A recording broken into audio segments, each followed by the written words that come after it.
இந்த ஆலயம் உனக்காக.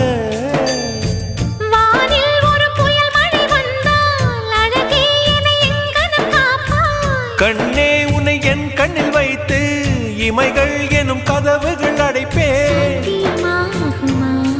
நான் சத்தியம் செய்யவா?